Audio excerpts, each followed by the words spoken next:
Loin des grandes villes, les forces de l'ordre ne sont pas pour autant éloignées du crime et du danger.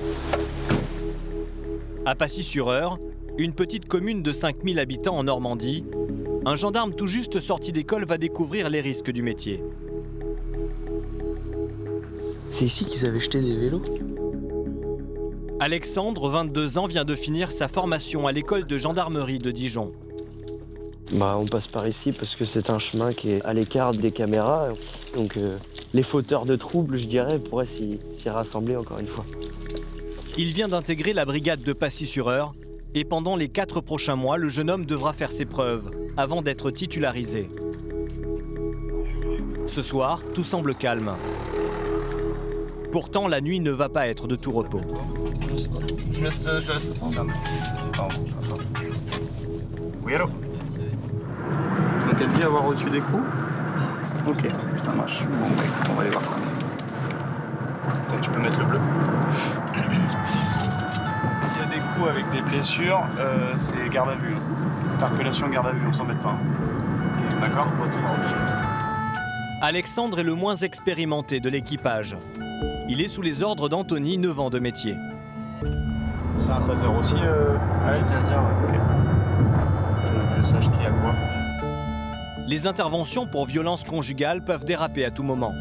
Le taser est un équipement indispensable. Le taser, c'est une alternative à l'arme à feu. Et comme moyen de contrôle, ça peut être intéressant quand la personne est vraiment virulente, alcoolisée ou en crise de démence, ou à 3, on ne suffirait même pas, quoi. Mis à part à l'école, Alexandre n'a encore jamais utilisé son taser. Ce soir pourrait être une première. La priorité pour les gendarmes est d'arriver au plus vite pour faire cesser les violences. Ils se rendent dans un quartier pavillonnaire. C'est une réunion de famille qui a mal tourné sous l'effet de l'alcool. Bonsoir. Bonsoir madame. Donc expliquez-moi ce qui s'est passé. On a commencé à se disputer parce que je lui ai dit que ce qu'il avait fait c'était pas bien parce qu'il avait trop bu devant mes parents. Et il s'est énervé. Je lui ai dit que moi je voulais qu'il s'en aille de la maison. Il m'a dit je vais prendre une part dans la gueule. J'ai dit je t'amuse même pas à faire ça. Il m'a mis une part dans la figure. Et du coup je suis parti dehors pour fumer, essayer de me calmer. Et en fait il est arrivé, il m'a attrapé la tête. Il m'a mis une grosse claque et du coup je vous ai appelé. D'accord. Vous avez des traces? Vous savez pas? Non, c'est où, vraiment là. Vraiment des claques sur le visage en fait. D'accord.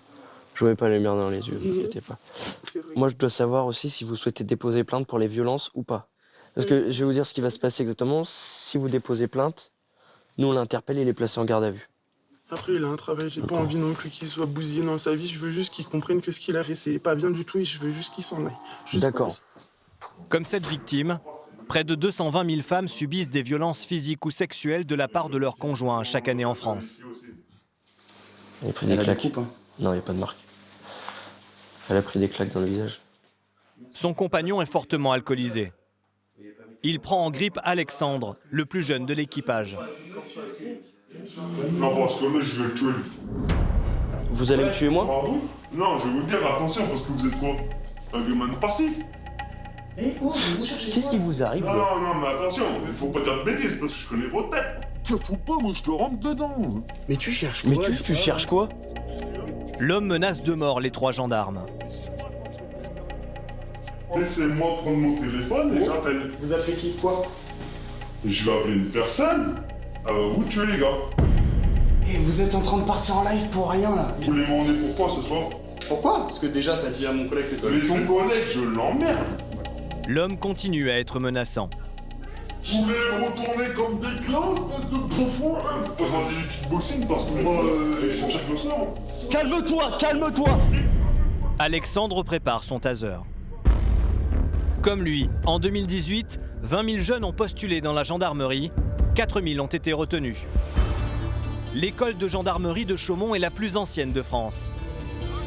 Pendant 8 mois, les élèves vont devoir franchir 3 grandes étapes dans la formation.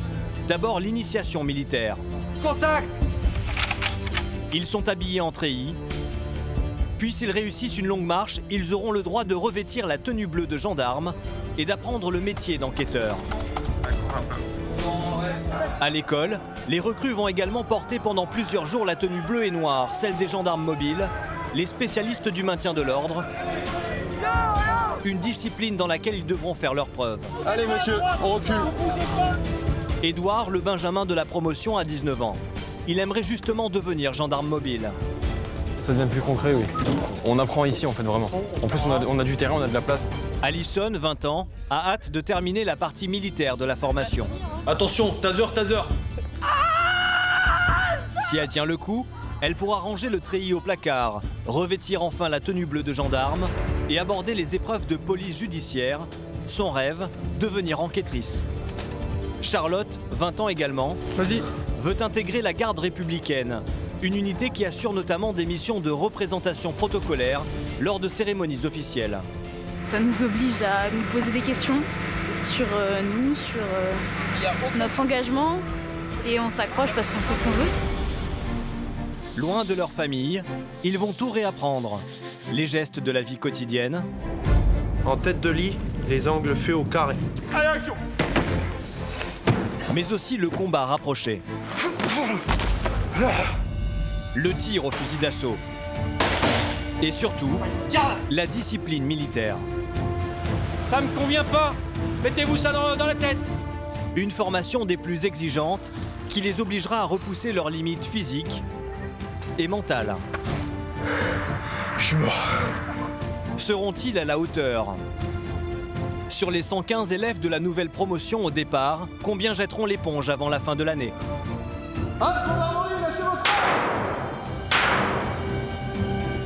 Immersion avec ces jeunes qui ont choisi de servir la France.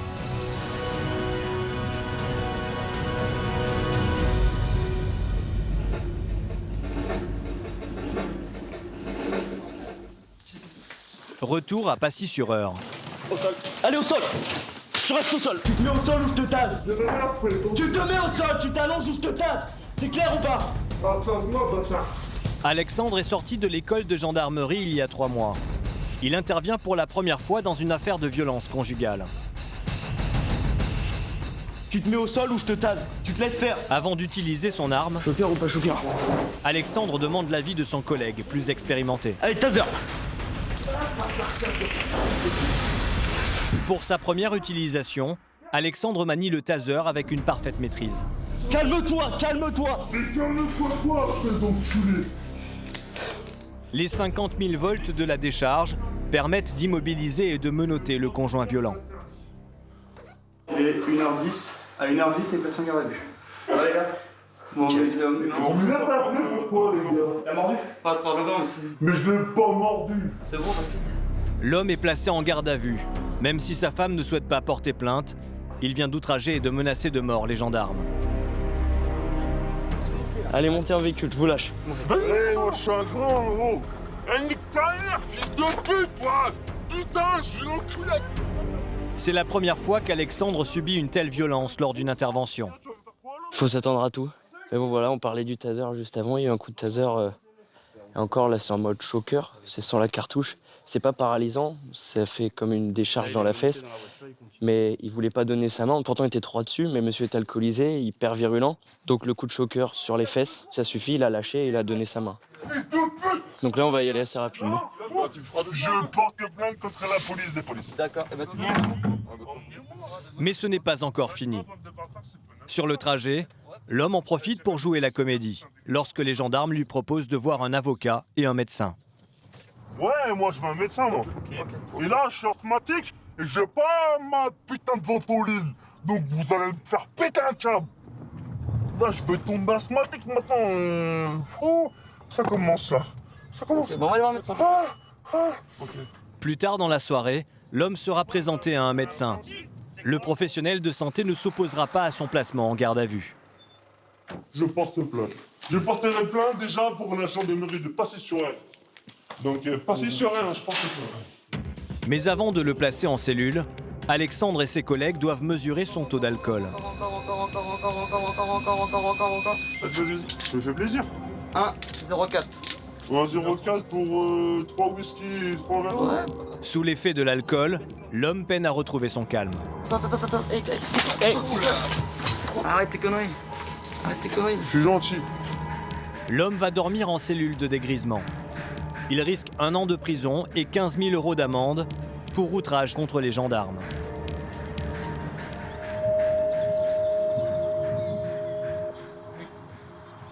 Le lendemain, Après 3 petites heures de sommeil, Alexandre est de nouveau en patrouille. Le jeune homme qui vient tout juste de terminer l'école de gendarmerie est conscient que lors de l'intervention de la veille, son jeune âge a peut-être été un handicap. Il s'en est pris plus particulièrement à moi parce que déjà, il est plus âgé que moi, il n'apprécie pas qu'un jeune lui dise quoi faire, lui dicte ses conduites. Donc forcément, du fait que je sois jeune, il est beaucoup plus facile de m'intimider avec des regards, des menaces, et peut-être aussi plus facile d'en venir aux mains et de gagner face à une personne jeune, pas très épaisse, enfin mon cas quoi. Si Alexandre a réussi à contrôler la situation, c'est grâce à l'aide de ses collègues, mais aussi grâce à sa maîtrise du taser. Une arme que tous les gendarmes apprennent à utiliser en début de formation.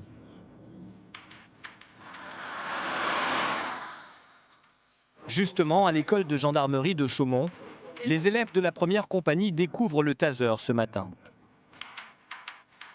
Et les apprentis gendarmes vont donner de leur personne. Je me mets dans la direction non dangereuse, et là j'appuie. Tout fonctionne. C'est l'adjudant David qui les initie au maniement du pistolet à impulsion électrique, ou PIE, une arme à utiliser avec précaution.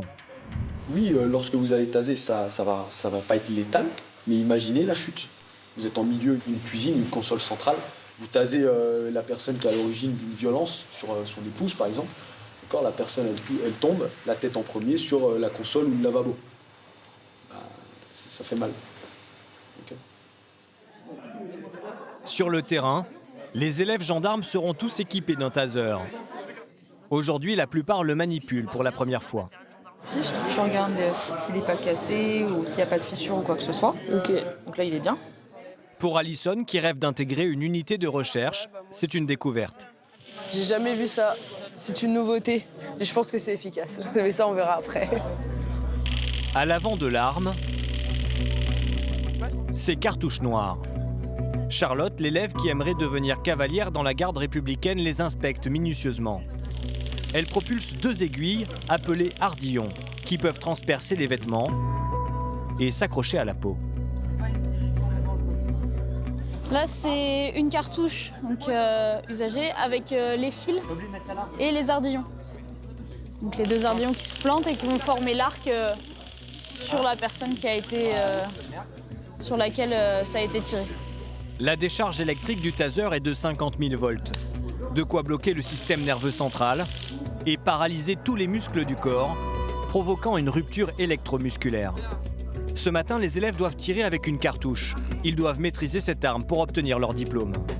Pendant les 8 mois de formation, leur comportement est en permanence analysé et noté.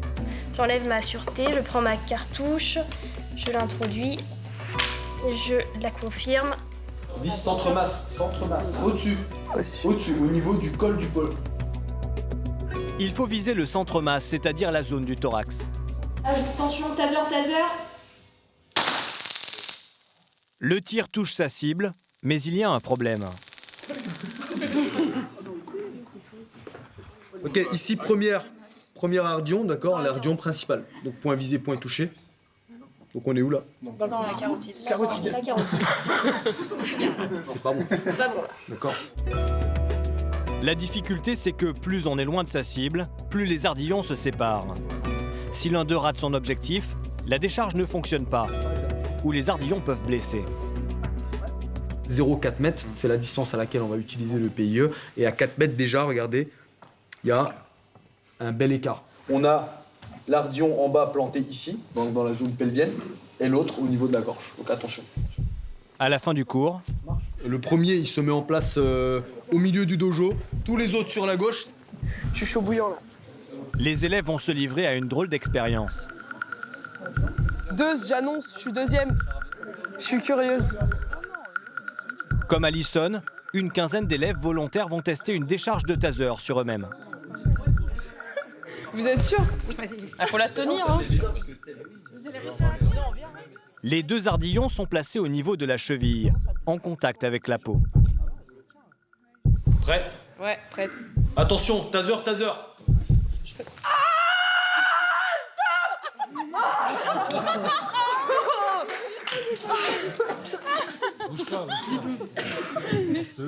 Ah, cette souffrance! La jeune femme vient de goûter à la fameuse rupture électromusculaire qui paralyse tout le corps. Ok. Il a fait combien de temps là? Une seconde. Même pas 2 secondes. Sérieux? Ça me paraissait interminable. C'est difficile de décrire ça. Je le referai jamais, voilà, clairement. L'exercice a un but pédagogique, montrer que le taser n'est pas un jouet. Ça vous permet de ressentir ce que l'adversaire va ressentir avant que vous le menotiez. Donc pour ceux qui pourraient mettre tiens, je mets un cycle, allez, un deuxième gratuit parce qu'il a gagné un tour, mais non, vous savez à quel point c'est douloureux. Donc attention à utiliser parcimonie et dans le cadre légal. Ça marche? La décharge dure entre 2 et 5 secondes, en fonction de la résistance de chaque élève. C'est la même durée que lors d'une intervention sur le terrain.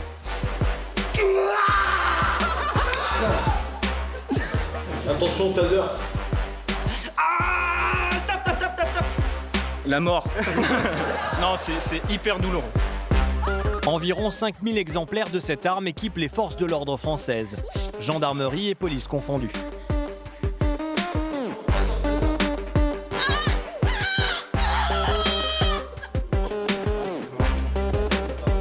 On sent que ça passe là, du coup, dans tout le bas du corps, l'arc. C'est horrible. Puis en fait, c'est comme si on était paralysé, on ne peut plus bouger. Je voulais essayer parce que je me suis dit c'est quelque chose qu'on utilise et c'est bien de savoir ce que ça fait aussi pour pas l'utiliser à tort et à travers dans n'importe quelle circonstance. Taser.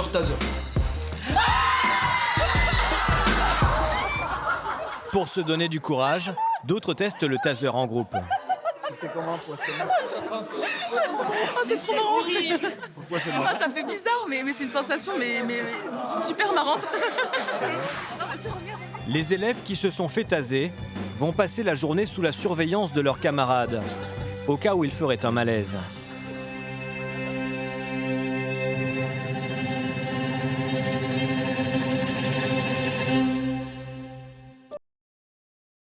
À Pacy-sur-Eure,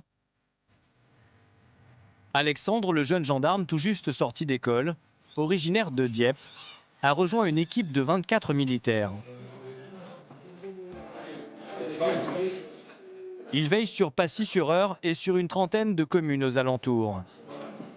Leur quotidien est rythmé par les cambriolages, les violences familiales et les affaires de trafic de stupéfiants. Pour ce fils de gendarme, entrer dans l'institution était un rêve. Quand on est enfant, notre papa c'est un super-héros, c'est le plus fort. Et puis si le petit garçon en face qui dit non les gendarmes c'est nul, et bah mon papa il arrêtera le tien de papa. Il le mettra en prison. C'est un peu comme ça que ça marchait. Et puis quand on joue aux gendarmes aux voleurs, forcément on est gendarme. Depuis son arrivée à la brigade de Pacy-sur-Eure, Alexandre enchaîne des journées bien chargées. Il lui arrive de travailler jusqu'à 75 heures par semaine. C'est pas de leur faute. Donc voilà, je vous renvoie de permis de conduire, madame. Il a découvert un métier très varié, tourné vers l'aide à la population. Quand je rentre le soir, je suis content parce que j'ai aidé des gens. Parce que ne serait-ce que le moindre petit souci qui pourrait paraître anodin pour nous, pour les gens c'est tout un drame, ça les empêche de vivre.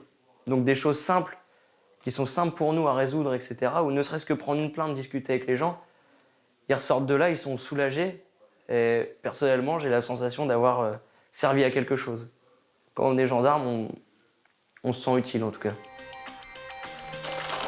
Lorsqu'Alexandre n'est pas sur le terrain ou au bureau, il profite de son temps libre pour s'entraîner. Poulet. En moyenne, 1 heure par jour. Il mélange exercices de musculation, crossfit et course à pied. Chez les gendarmes, le corps est un outil de travail. En étant gendarme, il faut savoir tout faire, surtout en brigade. Donc ça peut être assis derrière un ordinateur à taper les procédures, comme être debout pendant des heures, courir après des gens, avoir de l'équipement sur soi, c'est assez lourd. Tout ça, faut tout supporter en même temps. Lors de ses séances de sport, il est toujours accompagné de son chien Poulet. Dans quelques années, Alexandre voudrait intégrer une unité cynophile. Je suis déjà rentré en gendarmerie dans le but de faire maître de chien. Depuis que j'ai 5 ou 6 ans, c'est mon rêve. Mais passage obligé, il faut faire de la brigade. Parce qu'un maître de chien va pour soutenir les brigades dans leur mission de tous les jours, que ce soit au niveau judiciaire ou même sur les interventions. Donc c'est ce qui me passionnerait. C'est pour ça qu'en attendant, on achète un petit chien, ça fait passer le temps, on s'entraîne. Pour l'heure, il doit encore apprendre les bases du métier. Cet après-midi, il va participer à un contrôle routier. Une opération menée avec la police municipale de Passy-sur-Eure qui va porter ses fruits. Vous avez consommé de l'alcool, monsieur? Procédez à un dépistage d'alcoolémie? Je vous dirai stop. Encore. C'est bon. Le résultat du test est négatif. Mais le contrôle pour cet homme n'est pas encore fini. Ouais. Consommez des stupéfiants, monsieur? Non, je ne consomme pas. Oui, bon, on va vérifier. Avec un dépistage, il y a 3 petites mousses. Ici. Oui, ça se colle dans la bouche. Vous les frottez à l'intérieur de vos joues, sur la langue, vous mettez de la salive dessus. Tac. À la différence de l'alcool, les traces de cannabis restent longtemps dans l'organisme. Jusqu'à 8 jours dans la salive chez le consommateur régulier. Après quelques minutes, une petite bande rouge commence à apparaître. C'est déjà positif, cannabis. Mais donc monsieur, Vous fermez votre véhicule. Vous fermez votre véhicule et vous venez avec nous. Attention. Alexandre va découvrir qu'à la différence des exercices en école, un banal contrôle routier peut faire basculer une vie. Pour commencer, le jeune homme risque 2 ans de prison et 4 500 € d'amende. Mais il craint surtout pour son permis de conduire. Moi, je risque quoi, là? Je suis dans tous mes états, là. Vous savez pas comment. Alors, ce que vous risquez, monsieur, là, clairement, la rétention de votre permis de conduire. Là, j'ai plus de permis, là. Là, oui, pour le moment, il va y avoir une suspension du permis de conduire. En fait, l'homme risque de perdre son emploi. Pour travailler, il doit conduire un véhicule de fonction. Les gendarmes doivent retenir son permis pendant 72 heures. Ensuite, la préfecture pourrait décider d'une suspension administrative, pouvant aller jusqu'à 6 mois. Ce que vous êtes en train de me dire, c'est que j'ai plus de permis. Suspension. C'est une suspension pour l'instant, vous le perdez pas, c'est une J'ai déjà eu des suspension. problèmes avec le stupéfiant, c'est ça que vous comprenez pas, c'est que là, je suis dans la merde, je vais déjà avoir un jugement, c'est ça que vous comprenez pas. Conduire en état d'ébriété ou conduire sous l'emprise de produits stupéfiants, c'est inacceptable parce qu'on se met soi-même en danger, sa famille en danger, mais surtout on met aussi les autres automobilistes en danger. Donc il y a un moment donné, chacun doit prendre sa responsabilité et la répression fait partie de cette prise de responsabilité. Pour confirmer le résultat, Alexandre doit réaliser un 2e test salivaire qui partira en laboratoire. Les gendarmes vont maintenant fouiller la voiture personnelle du jeune homme garée à proximité. Il est effondré. Mais putain, maman, je te jure que c'est un cauchemar, c'est un cauchemar. Les gendarmes cherchent des preuves irréfutables de sa consommation. Ça sent quand même, non? Et mon collègue, il va retrouver quelque chose, honnêtement? Mais je pense bien, hein. Voilà. Dans la boîte, 2 grammes de résine de cannabis qu'Alexandre prend en photo pour alimenter la procédure. Ok. La fouille est terminée. Bon, mais on récupère ça, monsieur. Le jeune homme reconnaît fumer du cannabis tous les jours. Pour Alexandre, il représente un danger. La conduite sous l'emprise de cette drogue entraîne une baisse des réflexes, un allongement du temps de réaction, une diminution des facultés visuelles et même des hallucinations. C'est complètement illégal de conduire sous stupéfiants. En plus, monsieur était sur son temps de travail.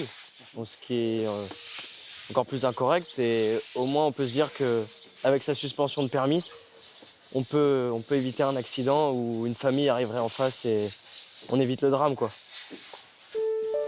En 2018, en France, près de 10% des accidents mortels de la route ont été provoqués par des conducteurs sous l'effet de stupéfiants. Le jeune homme est suivi par un addictologue, mais il ne parvient pas à s'arrêter. Ça fait au moins 10 ans que je fume. Je fume à 20 € par jour. Je fume le soir, je vais tout fumer. Je vais fumer jusqu'à 1h du matin, si vous préférez, 2h. On va réveiller à 7h. Tous les soirs, en fait, c'est juste le soir. Bah, dès que je rentre du taf, quoi. À partir dès que je suis rentré du boulot, c'est parti. Hein. D'accord. Le jeune homme n'a pas encore été entendu par la justice. Mais comme il le craignait, il perdra son travail à la suite d'une suspension administrative de son permis d'une durée de 6 mois.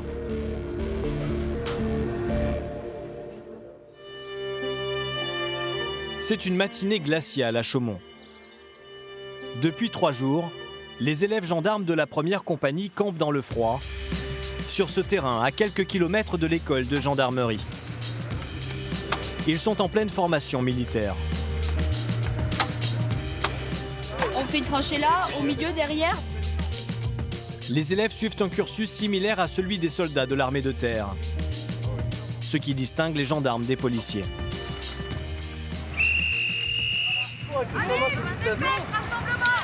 Aujourd'hui, après 2 mois de scolarité, ils vont passer leurs tout premiers examens. Bonjour à tous.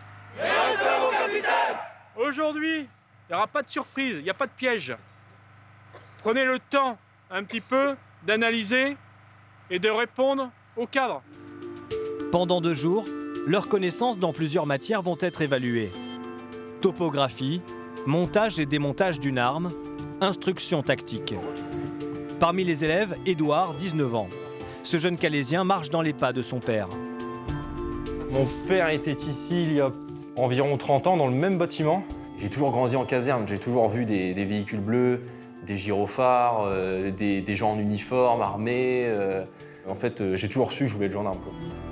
Édouard aimerait devenir gendarme mobile. Les 3 commandements repos. Donc vous vous déstabilisez pas. Même si vous foirez sur une matière, pensez à rebondir. Vous effondrez pas totalement. Il n'y a aucune raison. Ok? Oui, chef. Bonne chance. Malgré les conseils des instructeurs, Édouard n'est pas serein. Ouais, un petit peu de stress quand même, hein. C'est un examen, donc oui, un petit peu quand même. Ces examens sont d'autant plus stressants qu'ils permettront d'établir un classement. L'enjeu est de taille, leur futur lieu d'affectation en dépend. Alison en est consciente. C'est un gros enjeu en fait, parce que les places qu'il va y avoir en unité, on va les obtenir suivant notre classement. C'est-à-dire que si on est en haut du classement, on aura l'opportunité de choisir. Si on est en bas du classement, on ne pourra pas choisir. Donc l'objectif, c'est quand même de terminer le plus haut possible. Le plus haut possible. Et vous devez partir où? Retourner en Rhône-Alpes, dans l'idéal. En Isère, ce sera encore mieux, mais bon, faut pas rêver. Autour de Grenoble, par exemple? Voilà. Édouard n'envisage absolument pas de quitter sa région natale. Moi, je veux à tout prix retourner chez moi dans le Nord, dans le Pas-de-Calais précisément. Donc il y a une majorité de personnes originaires du Sud dans la compagnie, donc j'aurais moins de problèmes que si je voulais aller dans le Sud, ce que je veux pas du tout. Donc non, je vais retourner chez moi. Mais la tâche s'annonce difficile pour le jeune homme. Ce matin, il a déjà été puni à cause d'un oubli. Alors ça c'est Patrick, c'est un tronc qui m'a été attribué par l'adjudant parce que il m'a subtilisé mon FAMAS pendant que j'avais le dos tourné là, à côté de la tente. Il me dit, bah écoute, vu que tu n'as pas réussi à surveiller ton FAMAS, on va voir si tu sais surveiller un rondin de bois. C'est pour me faire comprendre la leçon, de ne plus jamais quitter mon FAMAS. Jusqu'à la fin du bivouac, ce tronc va l'accompagner 24 heures sur 24, tout comme son fusil d'assaut qu'il a retrouvé. Avoir une arme, c'est une vraie responsabilité. C'est pas quelque chose d'anodin. C'est pas un stylo dans la poche. C'est pas un cahier dans son cartable. On veut qu'il y ait beaucoup de rigueur. Alors il arrive parfois qu'il puisse y avoir un oubli. Mais au moins, je pense que le jeune qui a dû se déplacer avec un tronc d'arbre pendant quelques jours, il s'en souviendra et peut-être que la prochaine fois, il laissera pas son FAMAS au pied de la tente. Le premier examen de la matinée, c'est la topographie. Savoir s'orienter à l'ancienne, avec une carte et une boussole. Allez, suivant. Ces futurs gendarmes seront affectés dans des zones de campagne. 62-28. Ou de haute montagne. Et parfois le réseau cellulaire sera trop faible. On leur fait utiliser les cartes et les boussoles, parce que le jour où ils n'ont pas de GPS, ni de téléphone, ni quoi que ce soit, pour faire une recherche de personne, ou simplement pour se trouver ou se situer, eh bien, il faut qu'ils sachent utiliser les moyens qu'on utilisait avant. Après 10 minutes de préparation, c'est au tour de Charlotte. Alors, où se trouve l'ouest? Allez, l'ouest. Comment on peut le trouver? Nord, sud, ouest. On a le soleil qui se lève à l'est et qui se couche à l'ouest. Ah, ok. Désignez-moi une source sur la carte. Allez, trouvez-moi une source. Une source. Là, il y en a une. Ok. Si pour Charlotte, l'exercice ne pose pas de problème, pour Édouard, c'est un peu plus compliqué. Il vous reste 2 minutes. Reçu, chef. Désignez-moi le point de station sur la carte. Où est-ce qu'on est situé sur la carte? Ici. Alors, où précisément? Faites-moi voir. Ben, ici, là? À peu près. Ouais, à ce niveau-là. Bah, moi, je vais vous dire qu'on n'est pas là. Ah, alors. Le jeune homme enchaîne les erreurs. Donc, vos coordonnées sont pas complètes, là. Et en plus, ils sont faux. Et n'arrive pas à s'orienter sur le terrain. C'est laborieux, hein? Ah, je suis stressé, ça. Faut pas stresser. Allez, c'est bon pour moi. C'est bien le GPS quand même, hein? Pour certains. Il y a des trucs en cours, je le fais en 2-2, puis là, à l'examen, le point de station, j'ai pas bien regardé la carte, je sais très bien que la Suisse, elle est là. Et là, il y a un chemin, j'aurais dû repérer le chemin, mais je sais pas. Franchement... Vous pensez que vous avez eu la moyenne? Non. Pour Édouard, le rêve de revenir dans le Nord semble s'envoler. À ce moment-là, je vois le Nord un peu s'éloigner. Je le vois s'éloigner parce que je sais qu'il n'y aura pas beaucoup de place et le fait que je n'ai pas tellement eu de bonnes notes au bivouac ne m'avantage pas. Hein. Mais les examens ne sont pas encore terminés. Demain, Édouard aura l'occasion de se rattraper. Terminé. Retour à Pacy-sur-Eure. Alexandre, le jeune gendarme sorti d'école il y a tout juste 3 mois, enchaîne les missions. Anthony, son collègue de bureau, enquête sur une bagarre qui a éclaté en pleine nuit 2 jours plus tôt. Un groupe de jeunes qui se battent à cause d'une histoire de cœur. On voit bien qu'ils sont déjà plusieurs sur l'image. En tout cas, on n'a pas identifié un lien clair avec. Donc là, on voit bien, là, ils sont vraiment à 3 contre lui, quoi. Et là, on va voir qu'il tient un couteau avec une lame d'au moins 20 cm. Voilà. Et là, donc, voilà, il prend un coup de poing, il se retrouve au sol tout de suite, il se met dessus. On voit qu'il a des couteaux, donc il les met en fait les deux dans la même main et il frappe en fait avec sa main gauche. L'agresseur est cuisinier. Il vient de sortir de son restaurant et il a pris des couteaux avec lui. Le jeune homme qui est au sol a eu le nez cassé, la mâchoire déboîtée et le crâne fissuré. Il ramasse la matraque télescopique, donc là il refrappe au niveau des jambes une première fois. Il a été hospitalisé pendant plusieurs jours. Mais la bagarre ne s'est pas arrêtée là. L'un des jeunes s'est éclipsé pour aller chercher de quoi riposter. On voit un petit nuage de fumée là, et en fait le nuage de fumée, c'est un extincteur incendie. Il vient clairement pour l'arroser avec l'extincteur incendie. Donc là, voyant qu'il s'approche, et voilà, il fait tourner l'extincteur, il essaye de lui mettre un coup. Heureusement qu'il lui met pas de coup, parce que je pense qu'un coup d'extincteur en plein visage, il y a moyen de se retrouver KO plus quoi. Et là, ça va se terminer, pour qui, pour quoi, on sait pas. Voilà, là il va poser l'extincteur, ils vont se mettre à discuter, c'est terminé, ça se termine comme ça.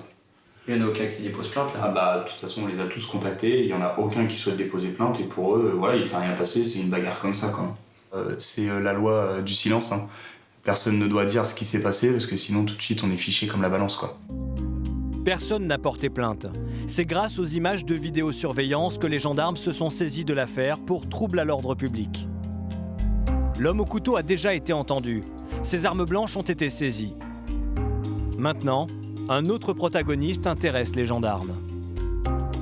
Donc là, c'est chez lui qu'on va aller faire la perquisition, parce que c'est lui qui tient l'extincteur. Donc je pense que s'il y a quelqu'un qui est encore en possession de l'extincteur, ça doit être lui. On va aller chez lui et surtout dans son véhicule. Okay. Les gendarmes pensent qu'après la bagarre, l'individu a caché l'extincteur dans sa voiture. Pour Alexandre, le métier d'enquêteur est une découverte. Ce qui est plaisant sur ce métier d'enquêteur, c'est qu'il y a des multitudes de choses à faire, quoi, comme les perquisitions, les auditions, etc. C'est très intéressant et c'est très varié. Mais avant de réaliser la perquisition, il faut s'assurer que l'individu est bien chez lui.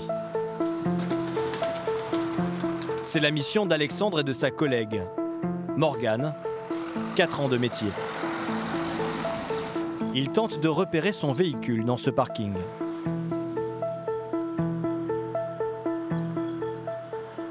C'est quoi comme voiture? C'est une Nissan 3. Elle est là? Oui. Attends. Il y en a un autre là-bas, sinon? Le gendarme prend des précautions pour ne pas se faire repérer. Pour éviter de se faire d'attirer l'œil, on fait tous les parkings en fait. Il y a 2 Nissan. Je vais te filer les plaques, t'as de quoi noter? Ça tu vas vérifier. Parce que tout à l'heure je captais pas. Non. Après vérification, la plaque de l'une des voitures correspond à celle de l'individu qui avait l'extincteur à la main lors de la bagarre. L'homme est peut-être chez lui.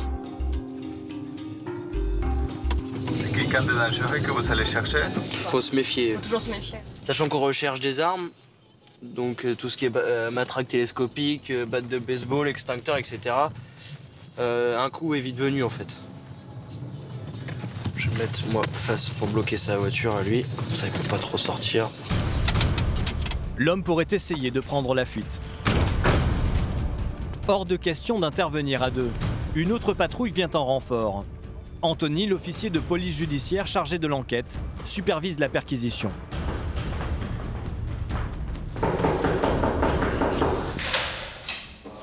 Ça va? Tu sais ce que je cherche?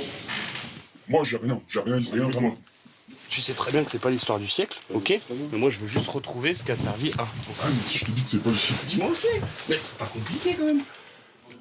Le jeune homme refuse de coopérer. Mais les gendarmes ont une petite idée derrière la tête. Ok. On va aller faire ta voiture, tu viens avec nous? S'il s'intéresse à son véhicule, c'est parce que sur les images de vidéosurveillance, le jeune homme a fait des allées et venues vers sa voiture après la bagarre. Il pourrait y avoir caché quelque chose.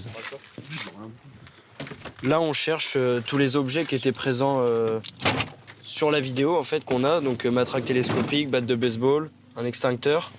Mais aujourd'hui, pas de chance. Poisson de jogging. Impossible de mettre la main sur le fameux extincteur. Le jeune homme finit par avouer aux gendarmes qu'il s'en est débarrassé dans un cours d'eau. L'extincteur, tu me dis qu'il a été foutu dans l'eau, c'est ça? Ouais, c'est, il a été jeté dans l'eau. Pour Alexandre et ses collègues, l'enquête est terminée. Au revoir. Au revoir. Le dossier est entre les mains du procureur. Le jeune homme et ses acolytes qui ont pris part à la bagarre risquent 3 ans de prison et 45 000 € d'amende pour trouble à l'ordre public.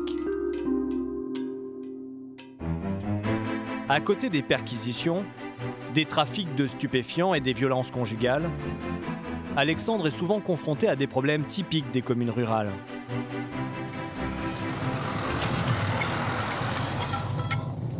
Ouais. Cet après-midi, un individu dangereux pour les usagers de la route a été repéré. Forcément, qu'en milieu rural, ça arrive quoi. Il y a beaucoup de fermes, beaucoup d'élevage. Alexandre et sa collègue n'ont que des indications sommaires de l'endroit où l'individu se trouverait.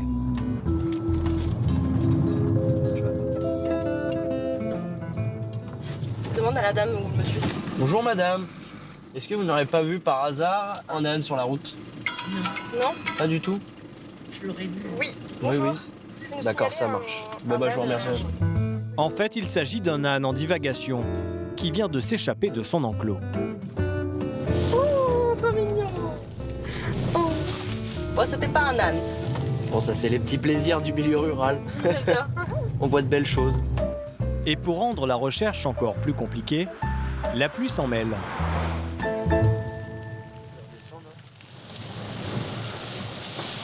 Et l'âne, si jamais, c'est Apollon. Apollon. Apollon. T'es là? Ouh. Pour le moment, on trouve rien du tout. Quand soudain... Il est là, l'âne. Il y a un autre âne, en fait, là. Il y en a deux? Oh, les... C'est Big Love. Apollon. Oh, ils sont amoureux.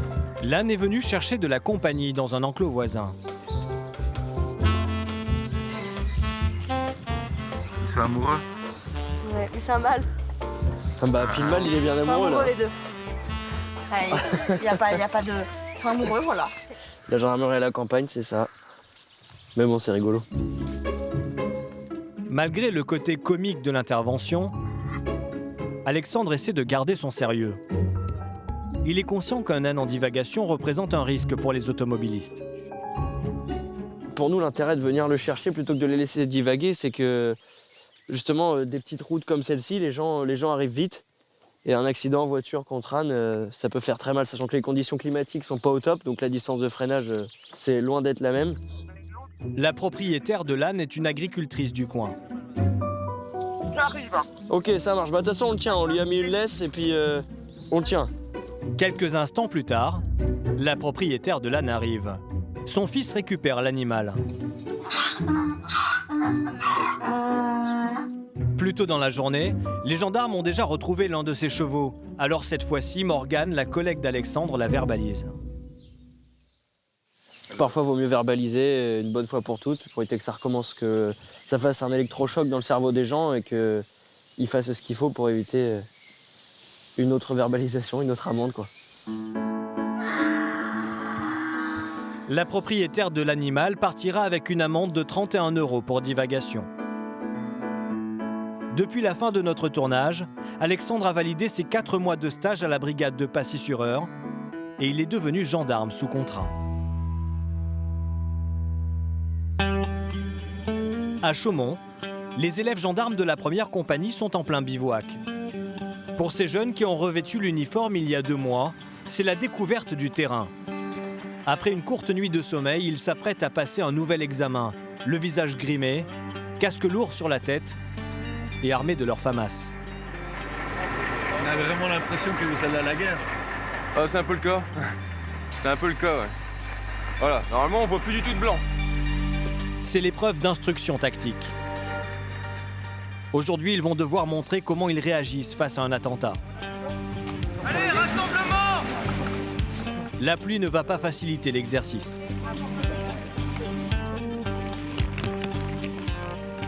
L'adjudant-chef. Bonjour, Ampou. L'adjudant-chef Jean-Christian les met face à un scénario d'attaque terroriste, mené par un commando d'hommes armés. Ce matin, un attentat a eu lieu sur la commune de Saumoutier. Suite à un échange de coups de feu entre les militaires et les terroristes, l'un de ces derniers a déclenché sa ceinture d'explosifs, blessant gravement 2 militaires. Selon les premiers éléments, ils étaient organisés et avaient prévu de commettre également un attentat sur l'école de gendarmerie de Chaumont, sur notre école. Les terroristes sont toujours dans la nature. Les élèves doivent partir à leur recherche comme en situation réelle. Depuis les attentats de 2015, la stratégie des autorités a changé. Plus question d'attendre les groupes spécialisés comme le GIGN. Désormais, ce sont les premiers arrivés sur place, parfois de simples gendarmes, qui montent à l'assaut. Potentiellement, ce jeune gendarme qui débute sa carrière peut se retrouver ce qu'on appelle primo-arrivant sur un attentat dans une commune ou dans un lieu, dans un supermarché, enfin n'importe où. Donc l'idée derrière tout ça, c'est de lui donner les actes réflexes essentiels qu'il devra mettre en œuvre. L'objectif étant de fixer le terroriste, si possible de le neutraliser et d'épargner des vies. Donc pour toutes ces raisons, eh bien, nos jeunes gendarmes, il faut qu'on les prépare à ces situations qui sont effectivement une évolution par rapport aux dernières années. L'adjudant-chef met en place le dispositif pour l'examen. Qu'est-ce que vous faites là? Donc là, ils auront la découverte d'objets. Donc là, en l'occurrence, c'est une carte. Donc la carte, on la met de façon visible et sur le chemin.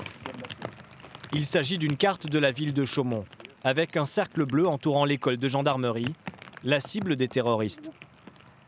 On va dire que ce serait dommage qu'ils passent à côté sans la voir. Passer à côté d'un indice aussi important pourrait avoir des conséquences dramatiques en situation réelle. L'examinateur va être intraitable. Itinéraire.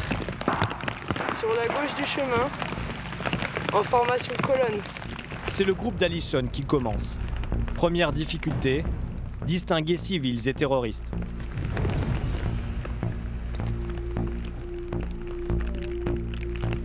Ah, c'est gendarmerie. Vous avez des papiers sur vous? Oui. Montrez-les-moi, s'il vous plaît. Sur le chemin, ils croisent un individu. Il pourrait être équipé d'une ceinture explosive. Reculez, s'il vous plaît. Le collègue d'Allison ne prend aucun risque. Le futur gendarme fait reculer l'individu d'une quinzaine de mètres avant de contrôler son identité. Donc j'ai l'identité de la personne. Et c'est possible de la passer au fichier pour voir s'il n'y a rien à signaler. Son prénom. Ça s'écrit, vous appelez Axel. Alpha. Problème, le jeune homme ne connaît pas encore par cœur l'alphabet radio, qui permet de représenter chaque lettre par un mot entier. Il a oublié comment on dit la lettre X. X, Echo. Lima, Lima, Echo. Normalement, le X est X-ray, rayon X en anglais. Voilà l'individu RAF. RAF, c'est-à-dire rien au fichier. Je vais vous rendre vos papiers, madame, bougez pas. Cette fois, il s'agit d'une simple promeneuse. Mais l'examinateur est dépité. Là, pour l'instant, c'est pas bon du tout. Donc là, j'attends d'eux qu'ils se reprennent. Ces élèves font pourtant partie des 4000 candidats qui ont été retenus sur les 20 000 postulants. Mais ils vont devoir se ressaisir s'ils veulent aller jusqu'au bout de la formation. Pourtant, rapidement, l'adjudant-chef Jean-Christian est à nouveau déçu. Pour se faire plus discret dans la traque du terroriste, les élèves ont choisi de longer la forêt. Et trop concentrés sur leur déplacement, ils ont oublié de scruter leur environnement. Ils sont passés à côté d'un indice capital. Allez, halte en tête. Je vous ai mis en garde avant l'examen. Il y a des élèves qui passaient à côté des objets. Il n'y a pas un truc qui nous interpelle là. Partez en lisière à 10 mètres, sans regarder ce qu'il y a sur la route. Il n'y en a pas un de vous trois qui a vu quoi. Allez, retour transformateur. L'instructeur met fin à l'exercice. Pour Alison, la journée d'évaluation commence très mal. Eh ben, échec. Je savais que ça allait pas hyper bien se passer, mais pas à ce point-là. Au même moment, Édouard attend son tour. Le jeune Calaisien, qui n'a pas eu de très bonnes notes jusqu'à présent, redoute cette épreuve. C'est un examen stressant parce que c'est important pour les notes, tout ça. Puis là, en plus, on va travailler sur un terrain qu'on connaît pas. On va devoir hurler pour s'entendre. Parce que si ça commence à tirer, on va plus s'entendre non plus. Donc ouais, c'est un peu stressant. Ouais. Édouard commence son examen. Comme Alison, il doit reconnaître le terrain et trouver de potentiels terroristes. Quand soudain... Contact avant! Un individu en treillis avec une capuche, un fusil d'assaut type FAMAS. Il a tiré en ma direction. Il était à 10 mètres de ma position sur la gauche, derrière un arbre. Reçu! Contrairement à ce qu'il craignait, Édouard a très bien réagi. Face à l'ouverture du feu ennemi, il n'a pas été tétanisé et il a riposté. Un acte réflexe qu'on lui a appris pendant ses cours. Au moment où j'ai tiré, j'ai pas réfléchi en fin de compte. Parce que j'ai pas le temps de réfléchir. Là, c'est plus un adversaire, c'est un ennemi. Et tout de suite, je riposte, j'envoie 3 cartouches. Donc je tire 3 fois. Le but étant de tirer jusqu'à ce qu'il soit par terre et qu'il ne réponde plus par le feu. Édouard et ses camarades poursuivent leur progression. Quelques mètres plus loin, une nouvelle alerte. Cellule Alpha, vous allez me rejoindre. J'ai repéré un individu armé. Mais cette fois, dans la précipitation, Édouard commet une erreur. Halt! Gendarmerie! En restant sur le chemin, vous venez vers nous. Vous faites quoi ici? Il commence à contrôler l'individu sans en informer sa hiérarchie. Allez, je vous arrête là, parce que là vous faites de la merde. À quel moment tu rends compte à ton chef? Ah, excusez-moi. Ouais, j'ai pas rendu compte. T'es en train de faire une guerre toute seule là, camarade. Bah, en fait, j'ai vu l'individu, j'ai fait. Non, mais non, à quel moment tu me rends compte? J'ai été focalisé, désolé. Ça s'appelle l'effet tunnel, ça, camarade. Oui. Ça, c'est dangereux en mission, d'accord? Comme ça qu'il y a des mecs qui se font dessouder sur le terrain. Effectivement, c'est quelque chose qui est excessivement dangereux parce que l'effet tunnel, c'est le moment où finalement vous arrivez sur une mission et vous perdez toutes vos capacités de réflexion et vous perdez finalement l'appréhension de la mission. Hein, donc les placer dans des zones d'inconfort, quelque sorte, c'est leur faire prendre l'habitude, dans une situation délicate, de prendre le recul nécessaire, d'avoir la sérénité nécessaire pour agir le plus efficacement possible. En situation réelle, Édouard aurait pu se retrouver tout seul avec ses 2 coéquipiers à contrôler une personne dangereuse, se privant ainsi du renfort de ses collègues. Vous croyez que vous allez faire à 3 la menace, les gars? Non. Alors maintenant, on se détend un peu là, et on revient sur terre là. Allez, Finex. Fin de l'exercice. Malgré sa prestation en demi-teinte, Édouard a réussi à redresser la barre et à obtenir la moyenne. Reçu, chef. Les examens sont maintenant terminés, mais pas les efforts.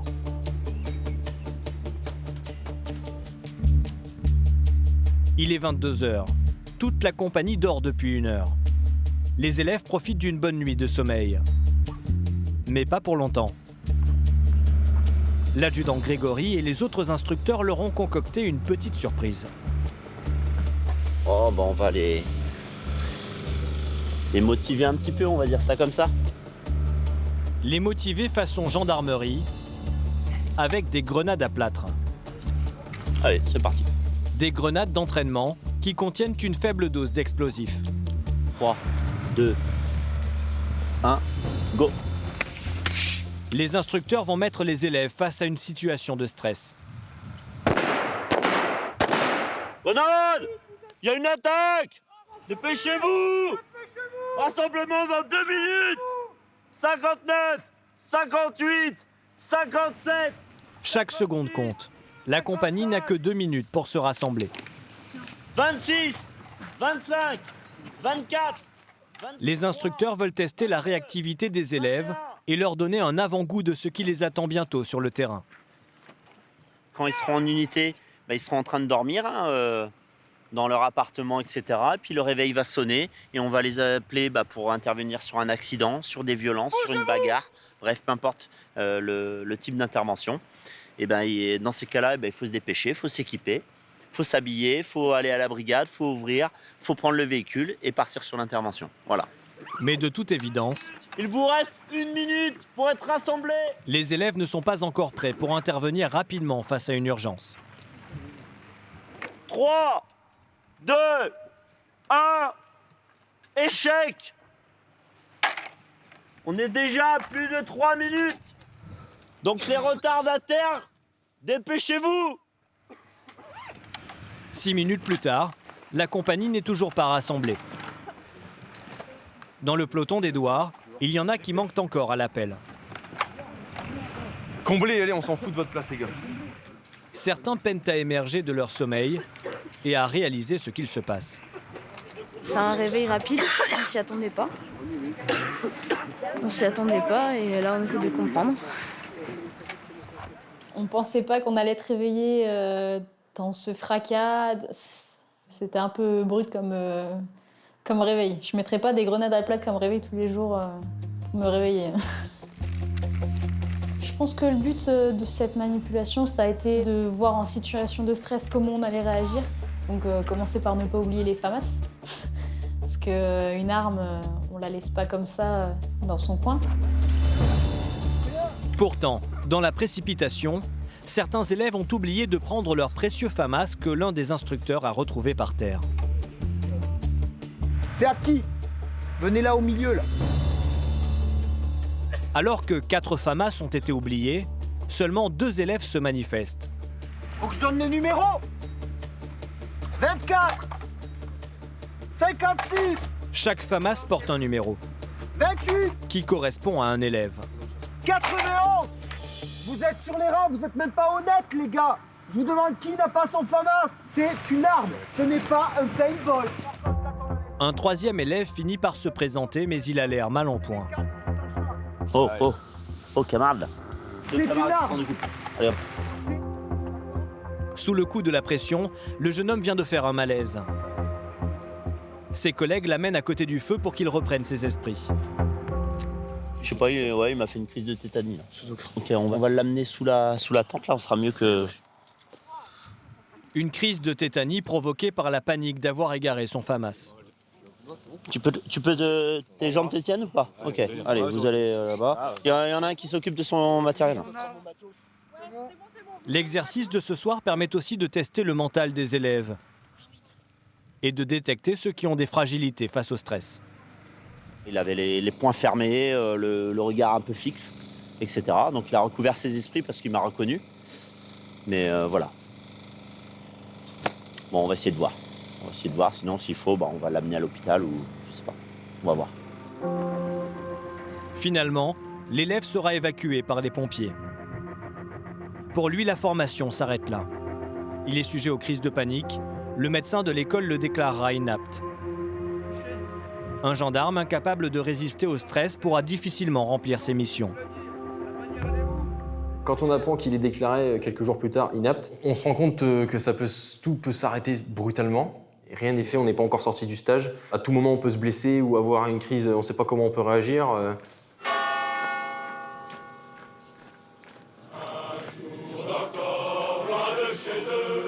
Une semaine après la fin du bivouac,